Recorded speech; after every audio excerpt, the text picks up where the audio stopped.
welcome to Edge of the Rabbit Hole. We have another great episode for you tonight.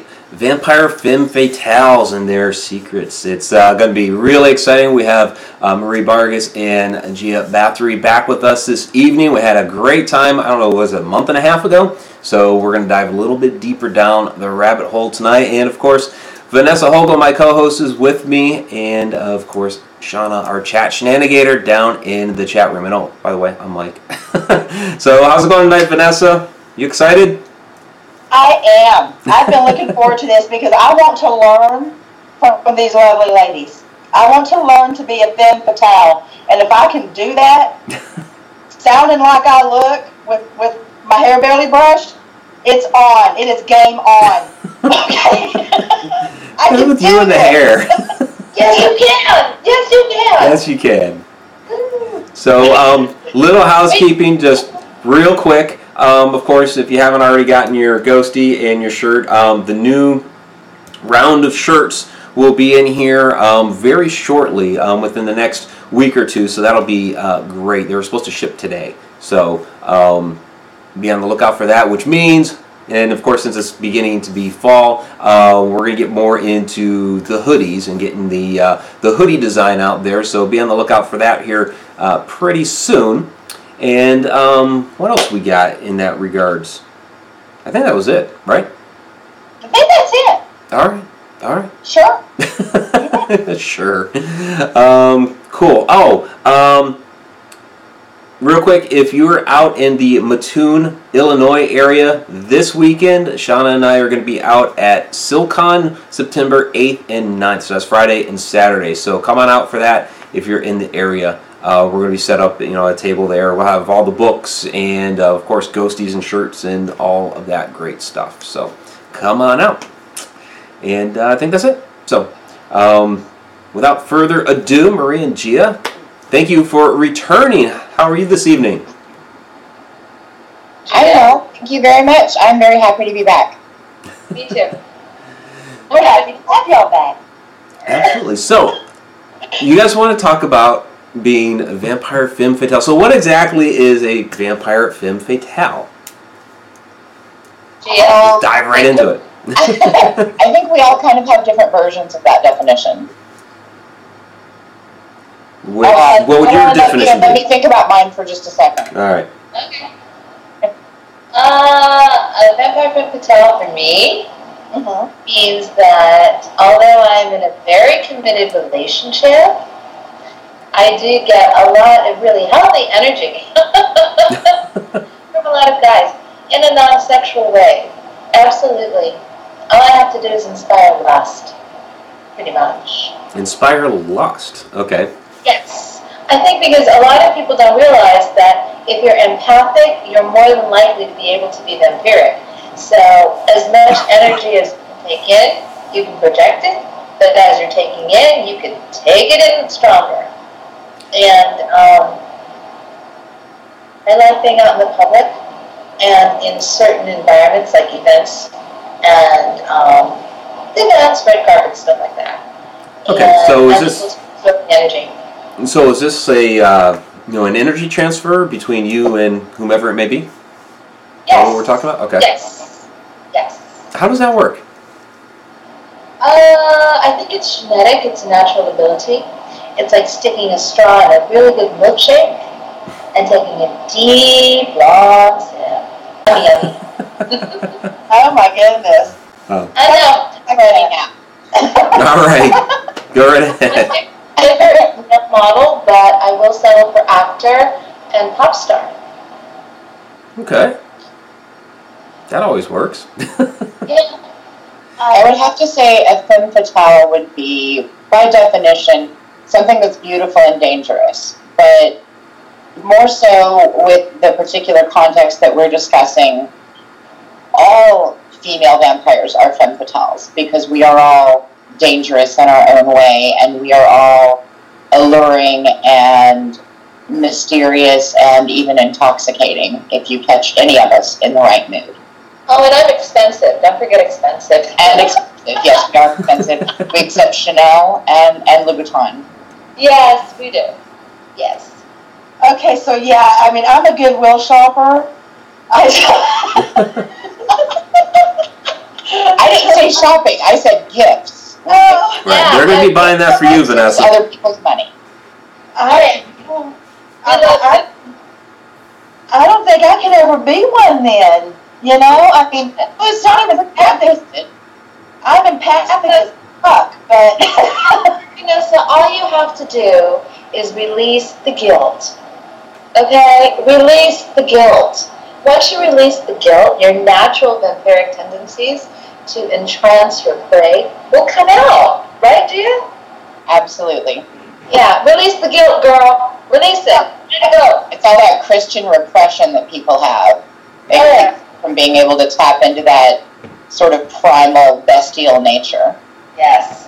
now I want to ask y'all something, and it's on topic, but a little off, but I really want to know your opinions on this. Okay?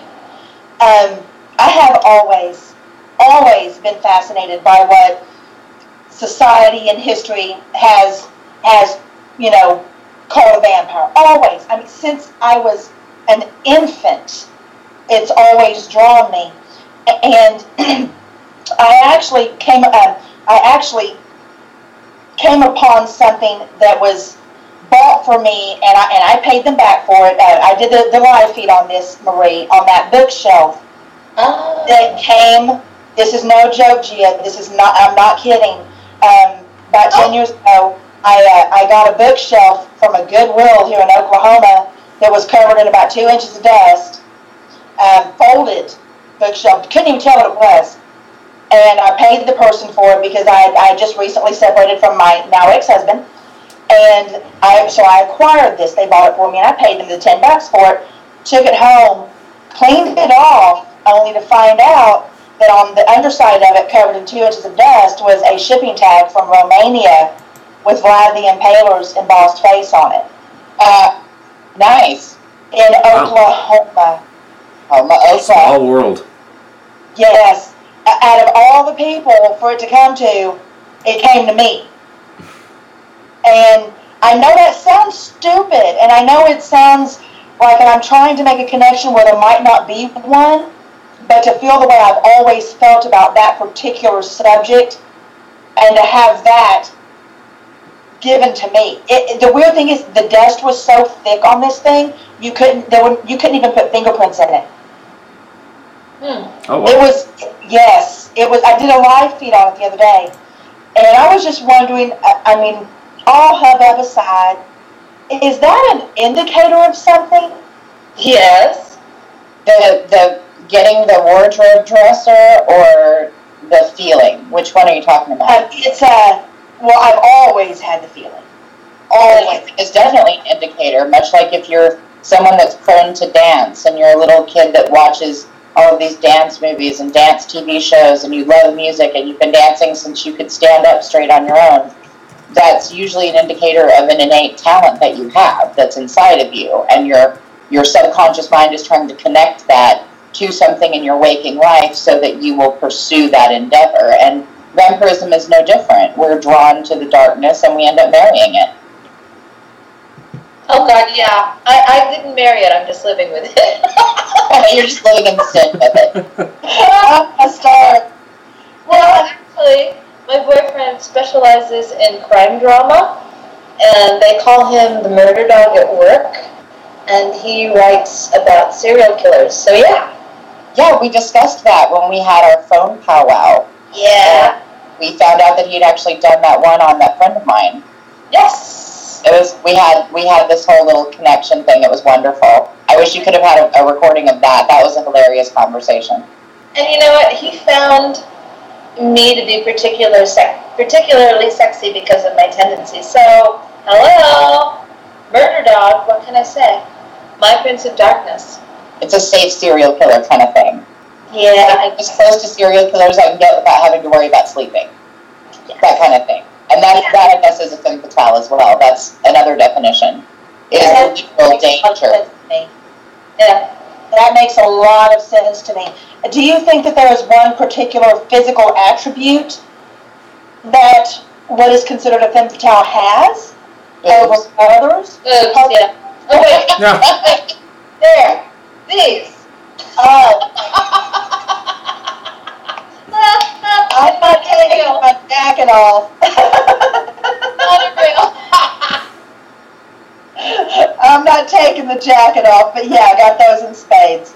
I think that's really all you need is even, if you don't have decent boobs, get a good push-up bra, put some glitter on them, and you're ready to go.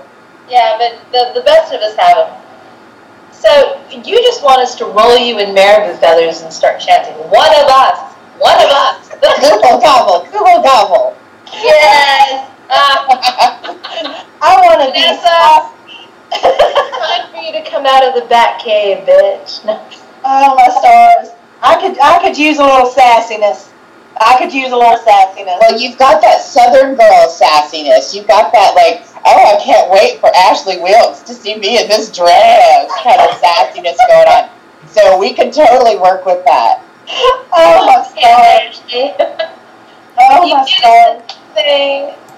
So we have a question from the chat room. Megan Talbert is asking, so how does one begin down the path of being a vampire? Is there some sort of training program or something you have to do? How does one start down this path? That's a great question. Gia, are you want me to? I would say the best way to start would be to get to know yourself. Because until you get to know yourself, you can't really know anything about yourself. And once you do, especially if you're a woman in our community, come to Temple House Sahaja. That is what we specialize in. Happy birthday, Rosemary. Yes, today is Goddess's birthday. Happy birthday, Rosemary. I'm pretty sure she's watching us. Yeah.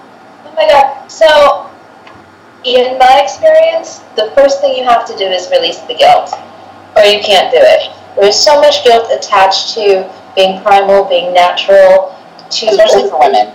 Yeah, and a woman asking for something and getting it. And if she doesn't get it, going and getting it. Get the donkey stool. Yeah. Must be a witch. Yeah, once you get rid of that, you're good. Or bad, depending on how you look at it. When I'm bad, I'm better. Yeah. Well, I'm going to be very blunt. This is not just about material items as far as asking and getting. Is this just much about accepting all of yourself and empowering yourself and not being afraid to ask for things even physically? Well, correct. Absolutely. Yes.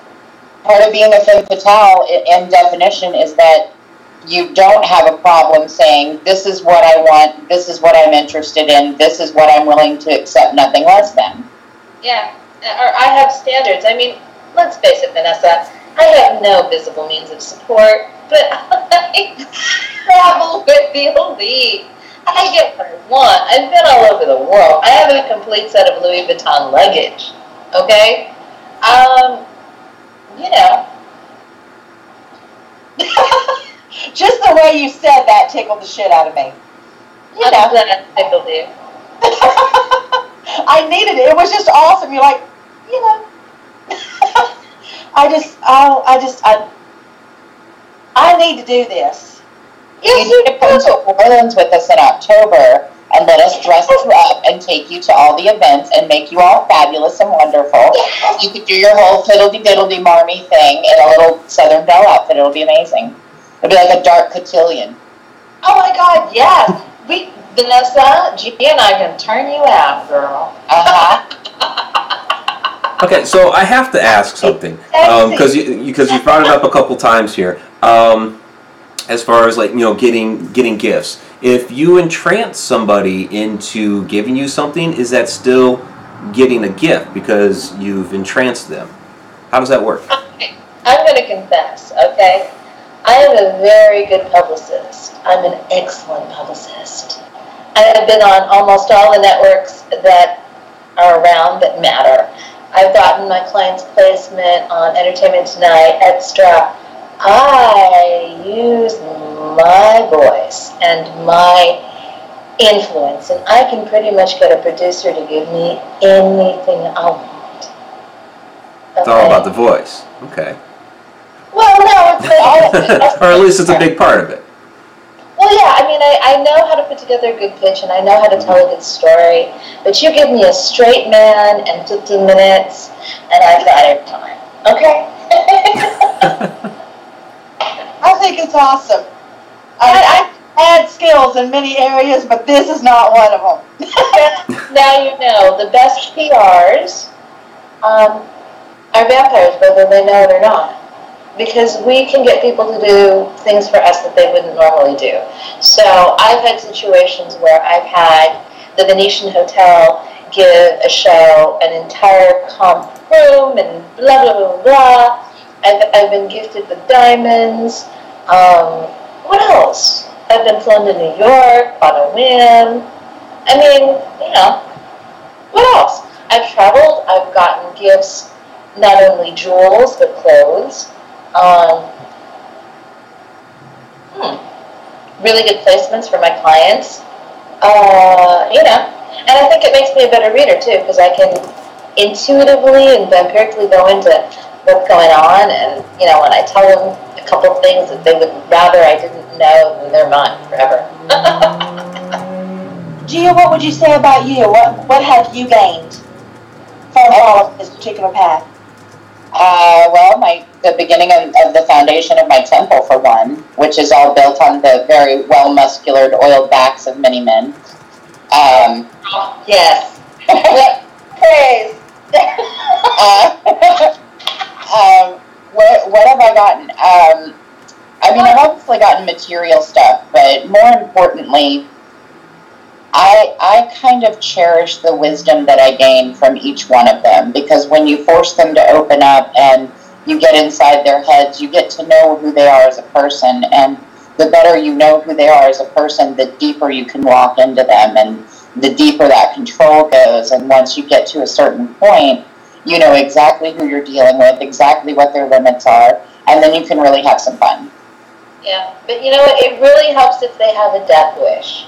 Have you noticed that? If they have a death wish, like mine has a death wish. Well, he did. I think he's over it, but he writes about death a lot.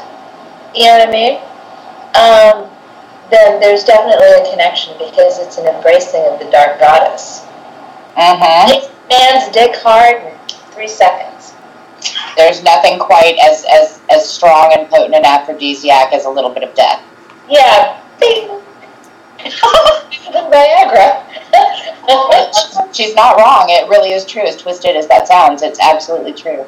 Yeah. Do you feel that not only do you gain something from this, but to me it seems, even if we're not stating it outright, that it's a give and take. That they get something as well. Yeah. Oh yeah, they feed off of us just as much as we feed off of them. What a lot of us call it, like a bliss or an ecstasy, that they get while we're feeding off of them. It's like when a mosquito bites you and it numbs that area. That bliss and ecstasy that's going on in their head keeps them distracted from the fact that we're taking their life away, basically. And so yeah, they get a lot out of it.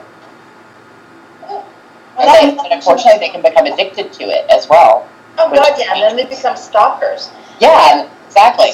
Yeah, my guy, I found that whoever I'm with actually stays younger or gets healthier. Yeah, as they suck the life out of us off of our last nerve.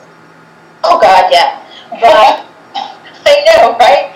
But he gets a lot of energy from me and a lot of mental stimulation. But aside from that, I think the physical energy just makes him healthier, because he's not that young anymore. I mean, Murder Dog's an old dog, and he doesn't know any new tricks, but he still can bite and bark, Well, even with, excuse me, even with that exchange of energy, all of you know about energy vibration and frequencies and harmonics and how they can affect the cells of the body, and eventually spending enough time around us, they start to change a little bit themselves. They start to become a little bit vampiric themselves, and they start to take those aspects on just like we do, just not to the depth and extreme that we do. The vampire chihuahua has made an appearance. Yes, she heard us talking there's about a chihuahua. Doesn't she look like a little bat? We started talking about sucking the life out of people, and she pops up. Yeah, and probably because you guys started talking about sucking the life out of people. Somebody in the chat has asked the blood question. I know we talked about that a month and a half ago, but we have a lot of new viewers, these days. So, if you want to address that real quick about blood drinking within the vampire culture today. We don't, as in we don't address it. Okay. That's something that people do privately in their own, in the privacy of their homes or wherever they choose to do it. We don't condone that because it is not safe. But if people do that, then people do that. But we don't ever do it publicly. We don't ever do it on television. You will never see an NAVC member on television doing something like that. And now that I've said that, I have a feeling I'm going to regret it. Somebody's going to do it tomorrow. But you yourself, Gia, do not condone that. And that's wonderful that you're getting that message out there. This is out there for all time.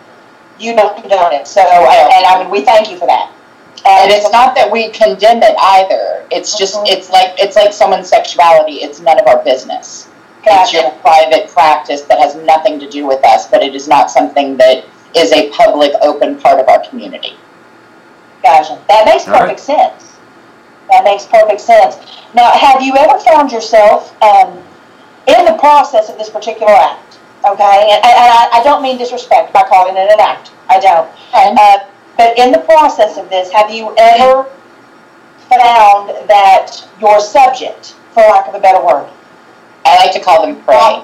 Okay, that your prey is not what you thought and actually might be more dangerous? Yes. Okay. Can you tell us a little bit about that? That's when it's time to overpower them. Because that same, as we spoke about last time, that same ability that Marie and I are talking about now, where you go into their heads and seduce them and entrance them, can also be used to harm them. It can also be used to shut their mind down. It can be used to terrify them. And that is when you switch that over and you start pushing away instead of pulling forward. Okay. Okay. And this is something that both of y'all have come into contact with. I certainly have. I'm sure if she's alive and over 18 in our community, I'm sure she has too. Is it something that is more common than not, or is it a rarity? I think it depends on the person. I know people that have never had bad experiences, and I know people who have had nothing but bad experiences. Okay. So it just depends on the person. I think much like sex, everybody's different. Okay. And as to what they attract? Yes. It has a lot to do with what you attract. If you attract douchebags or, as we were talking about earlier, if you attract alcoholic narcissists, whatever the case may be, then, you have to think about what you're putting out into the universe and what vibration you're sending out. If you're sending out the vibrational frequency of a victim or of someone that can be abused or someone that can be taken advantage of or someone that's vulnerable, then things that are attracted to that vulnerability will come to you. If you put out that you're a strong person and you just maybe don't know what's going on in your life right now, you're going to attract something very different. They say that empaths, which we discussed earlier, is primarily, I would say almost all psychic vampires are some sort of empath. They say that empaths in and of themselves attract that because it's just the way of it, that those types of energies are drawn to us because of our empathic abilities. And so are you saying that by becoming what you became and by accepting yourself and putting yourself out there this way, that you were able to stop those negative energies from seeking you out because your power overpowered theirs? No. In fact, it's gotten worse since the deeper I've gotten, the crazier the things I attract are. But that's something that never goes away. You learn how to do that over time, much like manifestation. It's a lifelong practice of education, and dealing with your energy and tuning the harmonics of your energy to what they attract is in of itself also a lifelong study. I don't have a problem with that, Vanessa. There's a book called The Kabbalion, and what it does is it explains transforming energy. So having studied the Kabbalion, what I do is I take whatever energy I'm getting, whether it's positive or negative, and make it mine.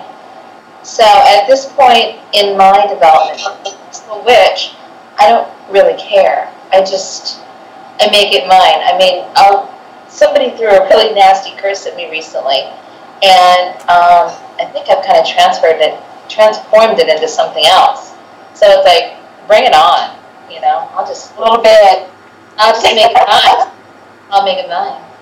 Yeah, I know about that one. So yeah, you did. You go, girl. Oh, my world, you darling. I'm sorry. I'm monopolizing. No, you're good. I'm right here. I was just, let me pop back on the screen here. I was just checking out the chat and just letting you ladies talk. It's all good. I'm really curious about that because, you know, with the empath and the vampiric tendencies, I mean, and let's face it, y'all, there are crazies abundance out there. So, I mean, I was just really curious about that. And we know now. Okay, now one of the things that, Marie, when I had asked you, when we were talking a little bit about show topics the other day, you had mentioned, having healing power. So how does, what you do, help to heal? Oh, okay. What I can do is I can take somebody's illness out of them, transform it in myself, and then put it back into them. It's sort of like when you take somebody's own blood out of their body, you run it through a purifier, and then you put it back. So the transformation process actually happens inside me. So if we're talking about alchemy, I am the vessel. So I will take their energy, their cold, their migraine, their upset stomach. I'll feel it for an instant, and then I'll change it. What do you change it into? What? What do you change it into? I change it into something else. Energy can be transformed by will. Okay. I mean, you have to believe that in order to be able to do it. And so I will it into something else. Most of the time, I will it into strength if I'm doing the healing. Okay. I'm not into the, only white light, because that creates an imbalance. You have to have a balance of darkness and light. Sometimes I'll take both and I'll kind of mix them up in a groovy little thing and put it back in. But what happens is I can make people feel better. I can change their mood. I can alleviate depression. Vanessa, a couple of our mutual friends that I've taken headaches and migraines away from. And sometimes if it's muscular, I can go in and I can relax that muscle. Like Reiki transference, correct? Exactly. Yes. Yes. Yeah. That makes sense to me. I've had Reiki performed on me before, and it makes sense. I understand that transference of energy quite well. So, I mean, I've done it over long distances with people, and but I don't tend to change it. I accept it into myself, and then I deal with it after they're better. I told you were a vampire, Vanessa.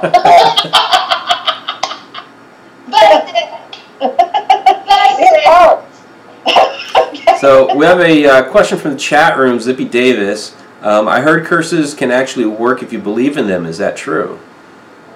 Absolutely. They work either way. Yeah. Yep. Okay. Yeah. Do you usually go around cursing people, or is that just on occasion? Do what? Do you usually go around cursing people, or is that just on occasion? As it warrants? Usually a $5,000 occasion, but yeah. I haven't cursed anyone. I've let them know it's coming, and that's been enough. Yeah. Also, I try not to interfere with karma, usually if it's justice or self-defense. But when I was younger, I used to, and I paid for it karmically, so I don't do that anymore. I learned. So it came back to bite you a little bit, monsters. I don't need curses. What? I have an army of monsters. I don't need curses. Oh, yeah, that's right. Yeah.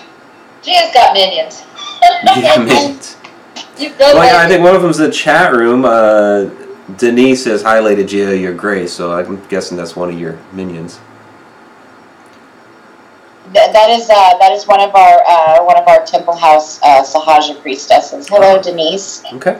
She's actually teaching. She's in 1 hour. She's going to be teaching our Machiavelli class, where we teach about Machiavellian political theory to the monarchs of the NABC. Oh wow! Oh, interesting. It's my best class, junior year in Claremont.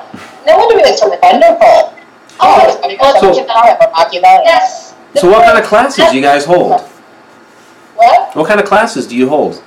What do you teach? It's a lecture course series that lasts for about 4 months, and it's twice a week. Half of the teaching is Temple House Sahaja teachings, and the other half is in a course that I wrote entirely based on Machiavellian political theory in application of monarchy. Oh my God, that's why I love you. I love Machiavelli. That's amazing. Thank you. We're very proud of it. It's helped a lot of our monarchs. Yes. And what's funny, a lot of people don't realize this, and totally off the subject, but Tupac was a huge studier of Machiavelli. Huge. Oh, that, yeah. Yes, those successful people are. Yes, an extremely intelligent individual. And a lot of people don't realize that. It's very interesting reading. We'll just put it that way. Y'all get into it.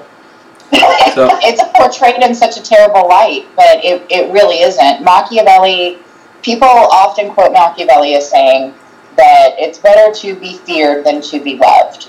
But the actual quote kind of gives more of an accurate definition of his writings, which is, if one cannot be both, comma, it is better to be feared than to be loved. Exactly. So he teaches that you should be both. You should temper grace and fortune and things that you're giving people, things that you're doing with them and for them to help them, with a certain amount of sternness. And you should let them know, this is not take advantage of me and get whatever you want. This only goes so far as your ability to help yourself or your willingness to help yourself or to learn. And we teach that we don't make laws for a utopian society that we don't live in. Democracy is a joke. Democracy has always been a joke. But look at our political system right now. The reason that monarchy works is not only because you can kill a monarch if they don't hold up to their civil duties, but on top of that, you also, when you're working with Machiavelli, you realize that we're making laws and living in ethics for a world we don't live in. We live in a world where not all people are honest, where not all people are kind, where not all people are genuinely good-hearted. And that's why people get hurt and taken advantage of, because they don't understand that they're making their rules and their ethics based on a world we don't live in. That makes perfect sense. End of my Machiavelli rant. I will stop now. I love it.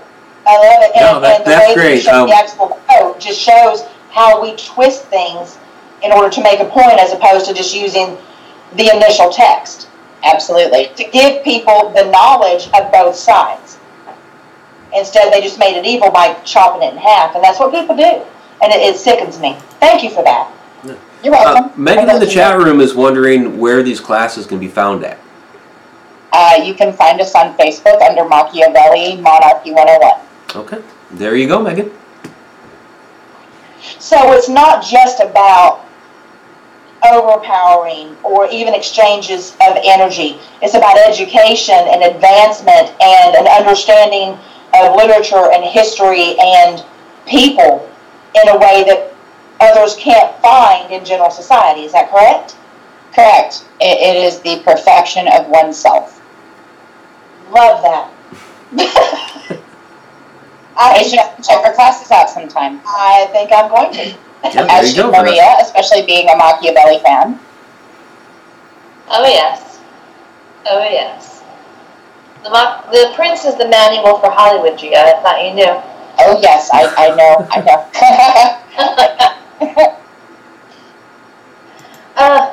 In fact, actually, why don't you come in and do a guest spot sometime in one of my classes as a guest teacher? I'd love to. I think that would be wonderful, and teach them about PR and marketing and how it works in a realistic sense, as opposed to pay this person $1,000 and then sit on your ass until they get you a book deal. You know, realistic things, because that's not how it really works. And we know that, but they don't understand that.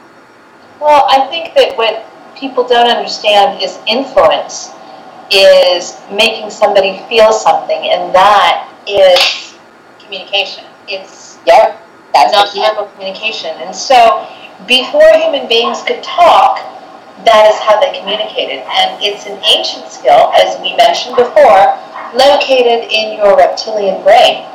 And if you are willing and unafraid of accessing your reptilian brain, all the reptilian powers, not only of that, but of being able to have different senses.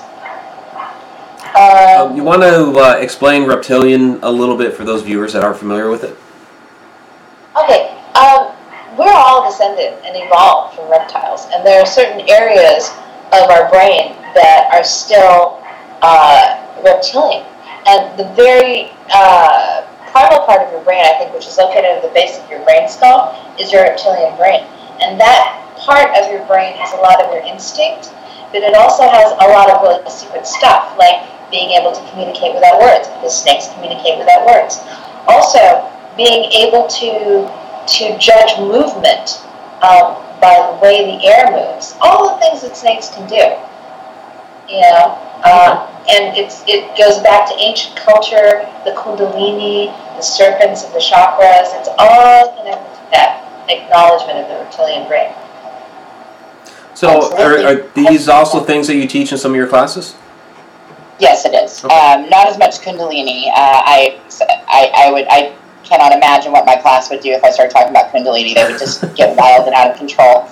But it's very controlled in there, and for a reason. We don't talk about kundalini unless we're partying, and then we really talk about it. Yeah. We talk more about it in an abstract sense of teaching Machiavelli, and through teaching Machiavelli through monarchy and monarchic imperialism, we in a way are teaching them about the reptilian mind in a work study as opposed to a definition. Because the reptiles are predators, unashamedly. Right. Yes. And as she said, when you let go of that guilt, you can embrace the predator. Oh yeah. It's so freeing, actually. God, is it ever. I remember my first time, I was so scared, and then afterward, I really looked at myself and I was like, my God, why is this the first time I'm doing this? What is wrong with, I am never going back to that, and I never did. I never went back to it. How can you? I got really popular in college. I was referring more to thinking, but yes, there was that. I went to Catholic school, so, you know, I'll just leave it at that. That's ironic, Gia. That you have school. My mother put me in discipline. It didn't work.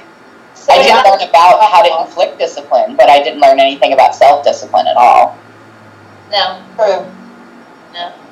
That's very true. I know quite a few people who have went to parochial schools who have that exact trait where they learned how to be disciplined by others, but they did not learn how to control their own selves. Well, I learned how to control and discipline others. Oh, I see what you're saying.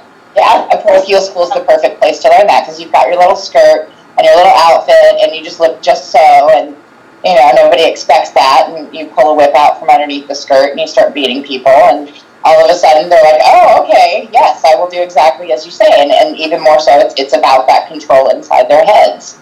It's all about knowing what their currency is. Everyone has a currency. No matter how ethical and pristine they may be, everyone has a currency. And if you know their currency, you can control them. Machiavelli says there are only 3 kinds of currency: sex, information, and firepower. Oh. That's seems like that's the core basics, right? Those When are you get down to it. the currency of nations. Okay. That makes a lot of sense. I've never looked at it that way. I mean, obviously people use sex as a weapon. I never really thought of, I know, right? Not me, you know? have that cannon anymore. But I've never thought of information or firepower being used as information is firepower. Oh yeah, absolutely. Information is sex. Information is whatever you make it into. It is a currency in of itself. And never see, I learn something new every week. We're just going to take you Vanessa, that's the whole knowledge is power. Yes. Yeah. What? Knowledge is power. Knowledge is power. Knowledge is absolutely power. I agree completely. The knowledge in a laser beam is better. But anyway. Yes, this is true. It's the Machiavelli thing, If you can't have love, then have respect. If you can't have knowledge, have a good laser. Or diamonds. Lots of diamonds. To put in the laser and make it better. I know. And you can wear them as well. And then you have the whole supervillain thing, where your accessories are part of your deadly world-destroying weapon. Oh, there you go. The ultimate femme fatale. Yes. Like if you shoot the laser through the diamond, it'll enhance it and make it stronger, something like that? Yeah, something to that effect. It's very Marvel. All right. I like it. I want one of those. There you go. I do too. Yeah, we need to work on that, y'all. World-destroying lasers. Got it. When she comes back from the ball, Mike. I'm sorry, but... Yeah, the ball. Okay, so you have some different events coming up here, so you want to talk about that a little bit? I'd love to. Yes, we have many events coming up. I guess in chronological order, we have the 3-day Sahaja event in New Orleans at the end of this month. And one of those nights, the 29th, we have the Potions Vampire Lounge booked out for the first ever tarot card release party for the Bad Things Tarot deck, which is a deck that we make every time we do one of these events. And we're having a big release party. The Imperial Queen will be there. Maven and I will be there. Most of the models from the deck will be there signing posters and cards and whatnot. And then in October, the 28th of October, it's the 3-day Vampire Ball event. We have the Royal Dinner on the 28th, which is out at a gorgeous castle in the garden. Excuse me, I have hiccups. In the garden. Every time I get out here, I get hiccups. In the Garden District. And then the 29th, we have a royal coronation, and we have the Bloodlust Ball, which is in this gorgeous 18th century monastery that is absolutely amazing. It's the one right next to the vampire. It's right by the vampire convent on Ursulines. It's out on Rampart out there, so it's right near the old. Yeah, you've been there probably. Yes. It's going to be. Vanessa, you are going to be roomies, right? Well, I will actually be there in New Orleans during this time for Haunted Bourbon Paracon, but I will have my son with me. That's okay. That's okay. How old is your son? 14. As long as you are there with him, because this is a wedding venue, then it's perfectly fine for you to bring your son. We'll have to X his hands and stuff, but you can only bring him to the Bloodlust Ball on the 29th because of the venue. But you can, if you're coming in, you can come in as press. We'll give you a press pass. We'll make sure you have access to everything. And he can hang out with my tiny human and the rest of the tiny humans at their little tiny human table. And on the 28th, because I actually have to leave on the 29th. On the 28th, I know I've got to come back and fix people's teeth. You know how it rolls. But on the 28th, I would love if at some point in time you're free, if I could just come by and say hello. If you're free, absolutely. Yeah, just stay in touch with me because it's going to be a crazy week. After the Bloodlust Ball on the 30th, we have the Castle Party, which is the big event that Bad Things does every year. And so it's going to be a crazy weekend. But on the 28th, just text me. You know how to get a hold of me. Just text me and we'll work it out. If nothing else, we can come out and we'll have tea at the castle. Oh, that would be great. That would be great. I would love it. Okay, alrighty. I'm done fawning. I'm all right now. It's okay. Fawn away. It's fine. I love it. Well, I have to mention that when you said Imperial Queen, it raised some eyebrows in the chat room. So do you want to elaborate a little bit more on? Sure it did. Let's see. The best way to describe it is we function in a monarchy in the NABC. And at the top of this monarchy, there has to be someone who is the spokesperson who goes on TV and does all the interviews and, works with the monarch courts and all of that, so we don't have this whole horrible Game of Thrones situation going on.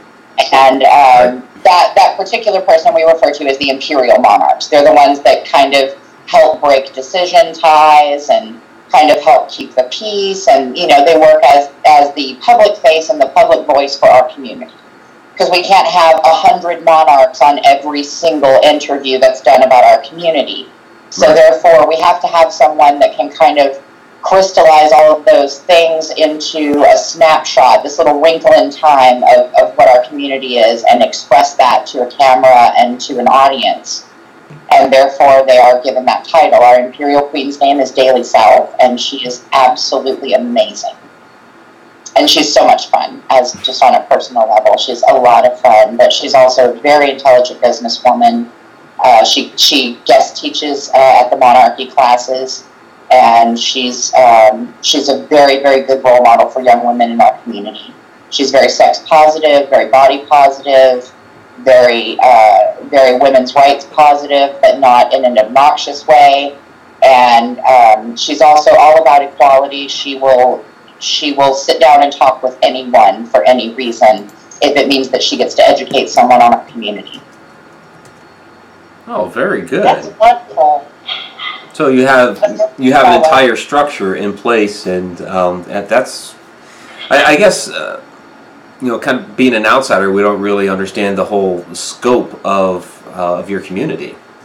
There are hundreds and thousands of us in America alone. There are millions of us worldwide.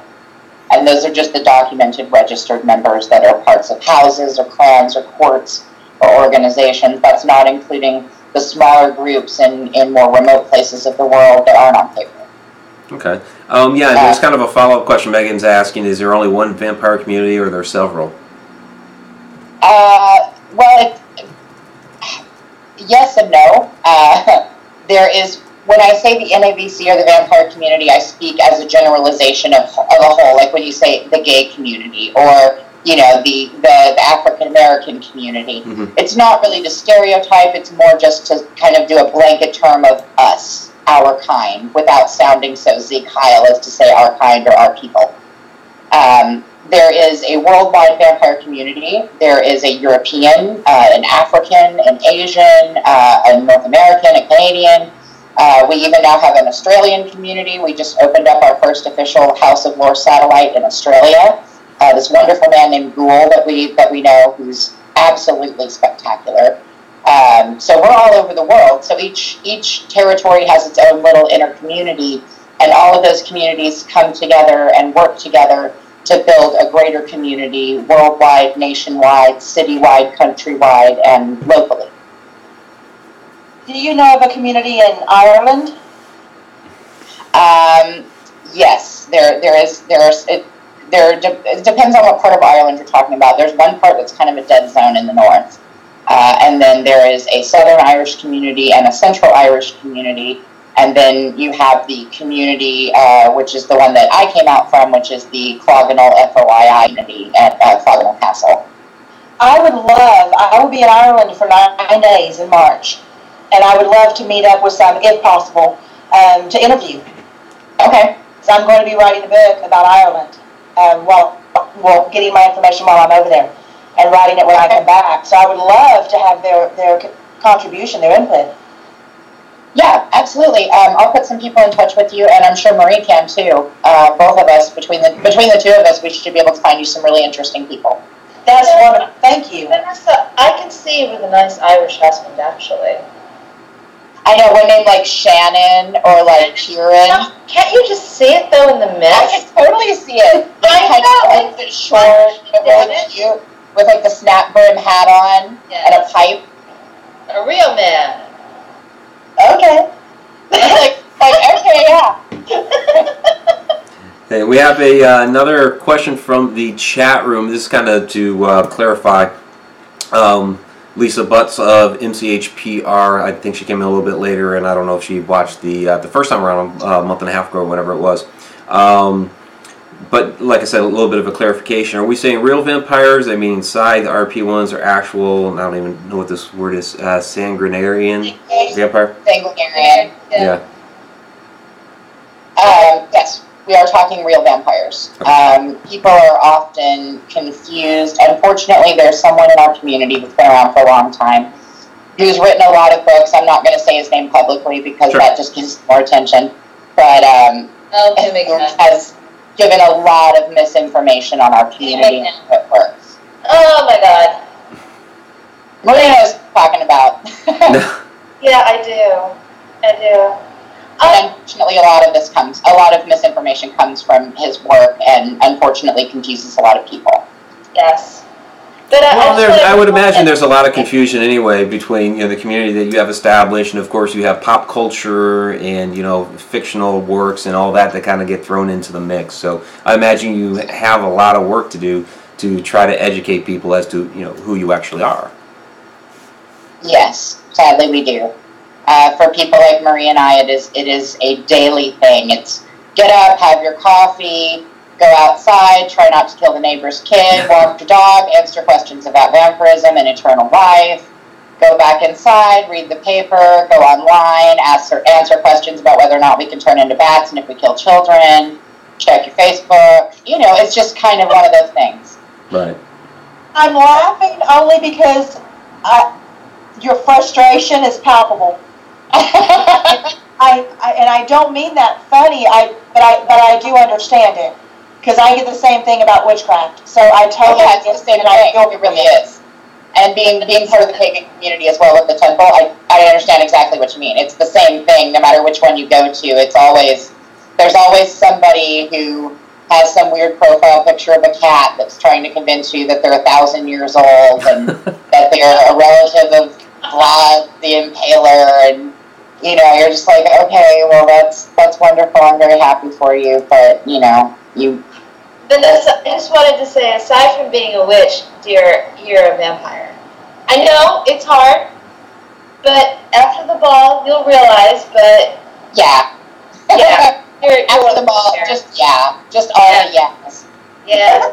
Yeah. I love it when somebody tries to convince me that their relative is Lestat, as if I don't read. Oh my God. Yeah, that's some funny stuff. Oh my God. You just said that out loud. Boy, damn. The hairdresser, I know him. He does really good hair. He's the one down on Rodeo, right? Yeah. He put in some color the other day. It's wonderful. Kind of bitchy, but great color. I know, but the teeth. Oh my God. Great teeth. I know. No, he's always got that damn kid, too. I know. She's a bitch. She just seems so much older, don't you think? Than what she actually looks. Precocious little thing. You just bite her head off. Louie, always whining Louie. I love it. I'm having the best time. Oh my goodness. Okay, so aside from the balls, I just said balls out loud, but aside from the balls coming up, what else do y'all have going on? I mean, what can people look for aside from the events that are coming up and the classes? What else do you have coming up that might interest people and get them to check more of it out and become more educated? Well, aside from the balls, we do a lot of different events. We do a lot of charity fundraisers. We do a lot of, homeless feedings, charity events, different things like that. But this year in particular, we have some really interesting things coming up. For example, we have Burning Man. For the first time ever, the vampire community and the sun worshiper community will be working together to put on an amazing event. We have another event that's a con that I can't really talk about yet because we don't have all the paperwork for it. But we even have a drag queen pageant coming up that we're doing in New Orleans this spring. Awesome. Yeah, it's going to be amazing. We've got some really awesome drag queens coming out, and I'm going to tell you anyway. Somebody will probably steal my idea like usual, but we're going to have a 150-foot geodesic dome that has jumpers attached to it. So we're going to have Drag Queen Thunderdome. So it's like lip syncing for your life, but with these, suspension jump harnesses, and it's going to be in this big giant Thunderdome, and it's gonna be all post-apocalyptic, and we're calling it Drag Queen Thunderdome because fuck it. That's awesome. I want to go. Vanessa, we have to go. We have to go. It's Drag Queen Thunderdome. We have to go. Yes, I want a t-shirt that says Drag Queen Thunderdome. That would be awesome. It's going to be amazing. Most importantly, though, the particular winner will end up getting on Miss Gay US of A because of qualifying for that pageant. So they're going to win a cash prize, a crown, the whole bit. But they also go on to Miss Gay US of A and hopefully a potential career for them, because that's a very hard career to break into. Wow. Yeah, it's like charity work in a way. And we're going to be donating some of it to American Musicians for AIDS Research and the Rape Abuse Incest National Network. So it's all around a good thing. That's wonderful. I was actually telling a friend of mine today when I was talking about the show, she couldn't believe what the topic was, and I said, don't go judging. I said, the last time we had them on the show, we learned about a lot of charities that they were involved with and different things that they do for the community, and I'm like, people are people. Yeah, our court, actually, Logan's court, just facilitated a bunch of food, a bunch of water and medicine, and as well as charity work going out to Houston to help with the victims of flooding, whereas, religious leaders in the community who will remain nameless didn't. Josie. Yeah. Okay. Sorry. Isn't he a bad plastic surgery? I mean, can we just all agree? It looks like a pickle that someone sculpted a face on. Yeah. His face looks kind of like a foot. He could have gotten some better work, okay? Right? Wrestling. And he's got that Joan Rivers face, where they've had so many facelifts that they're down to like their share layer. And so it looks all shiny. Yeah, if he were a vampire, he'd look good naturally.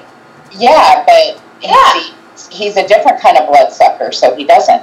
I know. He's got to pay for bad plastic surgery. Mm-hmm. And tax havens. Oh, yeah. $40 billion. Really? Yeah, $40 billion. Yet we don't have money for basic education. And we don't want to get our carpets wet. Come on. Well, we have one last question from the chat room before we get too political. So I'll talk about Sorry. One last question from the chat room, and then we're going to have to wrap it up. X Group Home Kid asks, do you ever deal with people who have too much energy? Yes. Yeah. Yes. And what happens? You take a little bit and you send them on their way.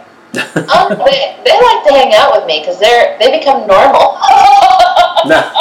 People with too much energy come over to my house until they're normal, and then they go. And I love that because I like the rush. I do. You like the rush. I don't know if I can do that. I'm the Energizer Bunny anyway. I mean, I need a lot more than that. If I'm tired and overworked, if I am in a situation where I can go to a plaza or a mall or a restaurant, I will go there and sit in the back until I've revived myself and carry on with my day. All right. That makes sense. So, yeah.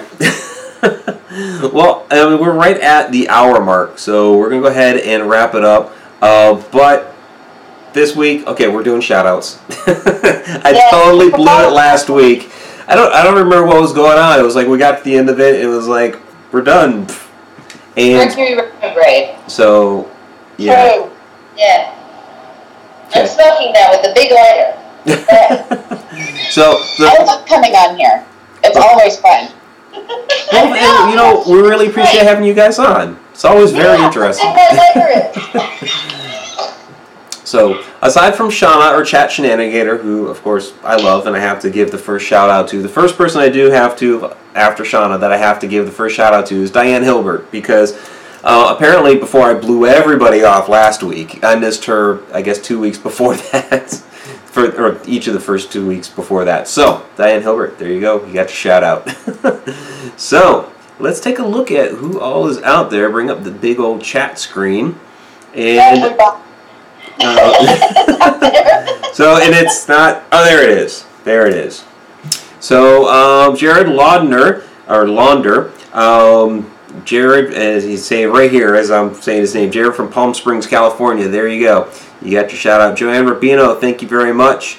X Group Home Kid, thank you for your question tonight. Amari Nopte, if I'm saying Amari is actually part of our Michigan. She's part of our Michigan port. Yeah, I picked up that she was a part of you guys, so that's very cool. Thank you for coming out and joining in on the chat tonight. Ether Shadow, thank you very much. As always, Charmy Vapes and Shits. It's been shits for a while. Thank you, of course. Bonnie Halperin, one of our Cheshire Cats, thank you. And since I'm mentioning Cheshire Cats, I know Donna Gorton is probably watching out there, but she hasn't been able to chat for a while. So I'll throw that shout out to Donna. Jody Brewer, thank you for joining us once again. Angels Hoosier Nook, thank you for joining us tonight. Lisa Butts, thank you for your question tonight.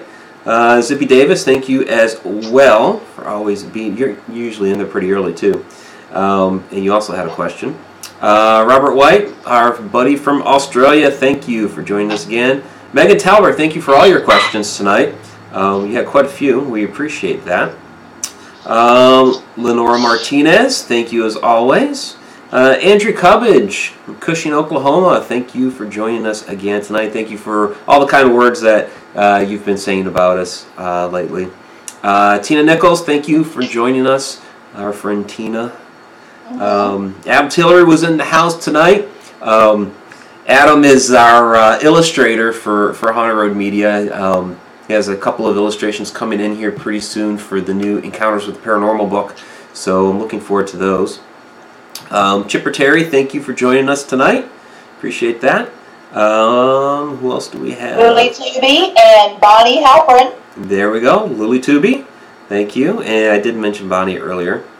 Okay. So, let me scroll down.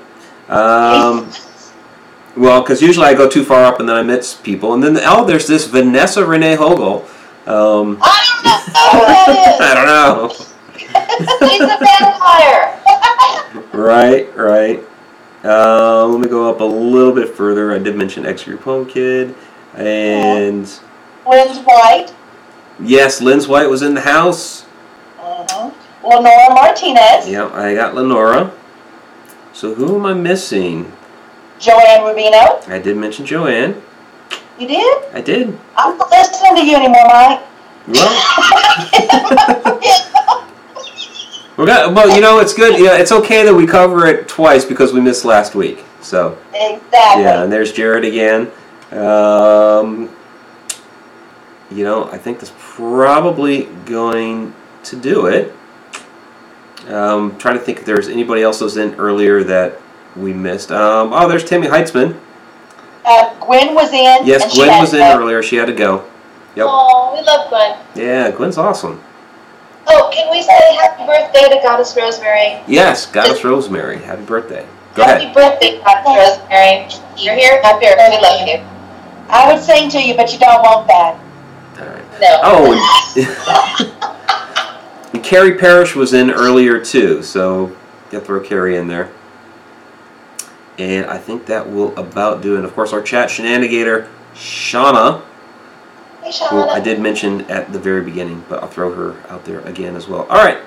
So I guess that's going to do it. So Marie, Gia, really appreciate both of you coming back out again tonight. Very, very interesting conversation as usual. It was fun. Had a good time. Oh, yeah. And I will see you, Gia, in October.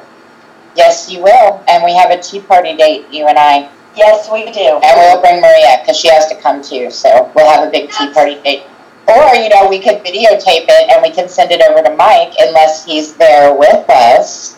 Send out room. I want to come. The date just doesn't work out for me because I'm going to be in Illinois doing a different event at the time.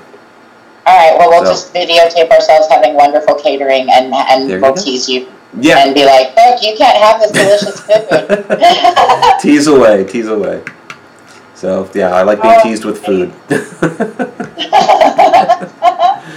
All right, so for Vanessa Hogel, our guests, Marie Bargas and Gia Bathory, our chat shenanigator, Shauna Wankel, and of course, myself, I'm Mike Ricksecker.